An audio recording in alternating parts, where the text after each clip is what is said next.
สบายดีพี่น้องสบายดีตอนเช้ามื่อนี้มาพบกับส่องเบาจุกคือเก่าเปลี่ยนบรรยากาศอยู่ในห่มใหม่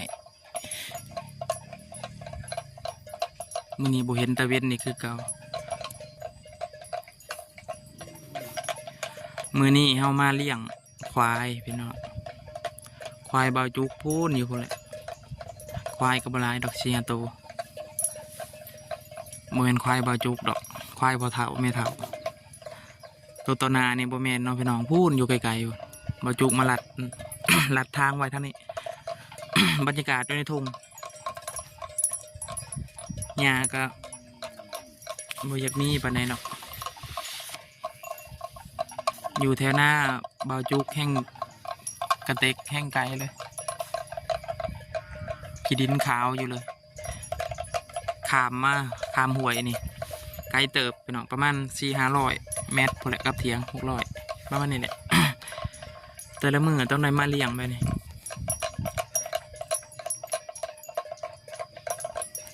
หญ้าก็บ่มีหรอกที่มันสิเป็นเพืองพี่น้องเพืองปลูกข้าวแต่เก่านะมันสิอาศัยกินเพืองนี่แหละ อยู่บนเขียวๆนะเป็นหน้าหยอดหน้าเขาหยอดเลยลัดบ่ให้มาลงให้หน้าทอเจ้าเดียวคนอื่นมันบ่ได้หยอดบ่เห็นพี่น้องมันไกลพองอควายก็ลงอยู่ได้เจ้าของจักอยู่ไส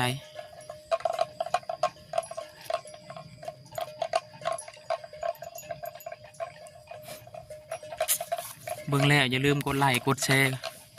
กดติดตามในเด้อพี่น้องเพื่อเป็นกำลังใจทำคลิปต่อไปบรรยากาศก็สิประมาณนี้แหละมืดครึ้มอยู่แต่เช้านี่พวกเลย9 โมง 10 โมงเลยยังบ่เห็นแดดเห็นตะเวนอยู่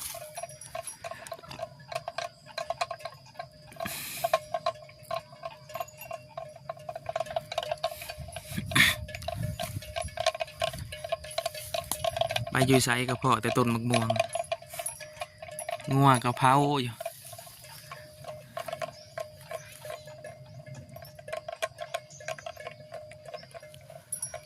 ทงนาทงนี่กว้างนะพี่น้องสุดสายตาเลย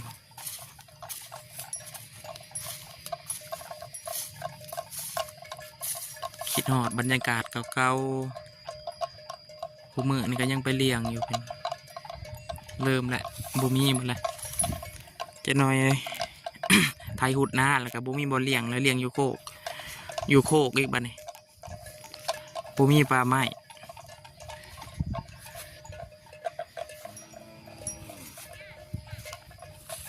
บูมีปลาไม้ย้อนยังบ้านนี่พากันรุดปลูกสวนอ้อยหมดแต่กี้หลายปลาไม้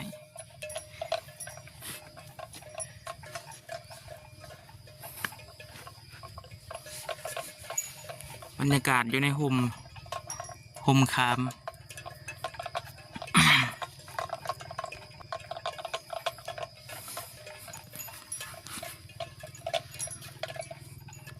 วันเสาร์วันอาทิตย์ก็สิมานาพี่น้องคัน วันจันทร์วันศุกร์ไอแมนบ่จุกไปสอนนักเรียนมีแต่เวลา2 มื้อ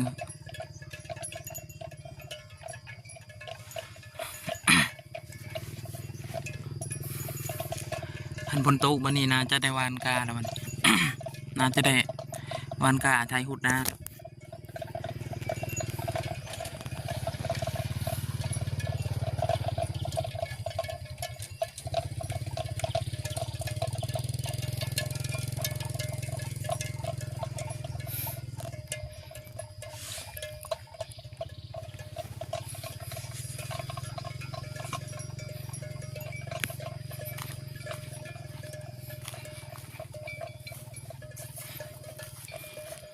งัวควายหลายได้พี่น้อง หลายเจ้าที่เขาปล่อยปลาไว้เลย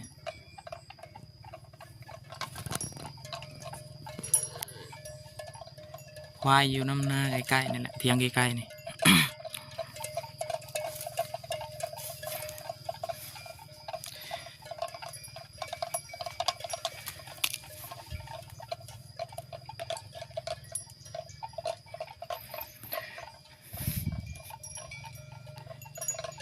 เลี้ยงกับประมาณ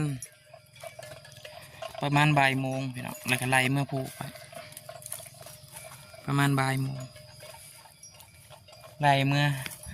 กินน้ำในห้วยแล้วผูกไป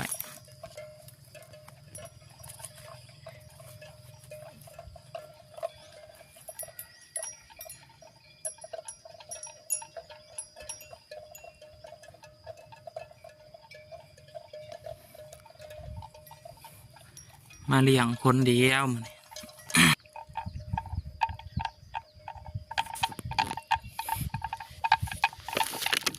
ยอดเอาพี่น้อง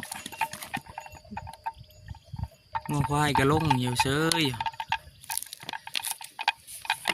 โมเมนควายบาจุกเลยควายคนอื่น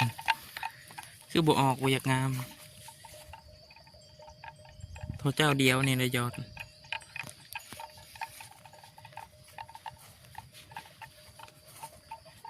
หรือว่าบ่ท่านออกบ่ปล่อยงัวควายกินเห็นว่างัวควายกัดแล้วแห้งงาม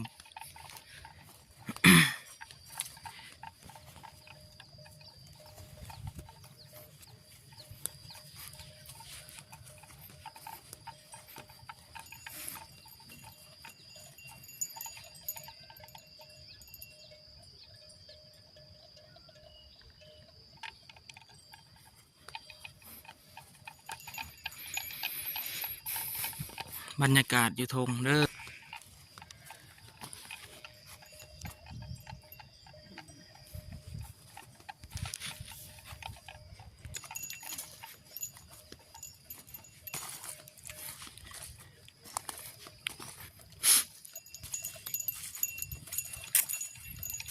มาฮอนี้บาจุกก็สิขอจบเพียงเท่านี้ครับพี่น้องบางแล้วอย่าลืมกดไลค์กดแชร์เด้อกดติดตามเพื่อเป็นกำลังใจทำคลิปต่อไป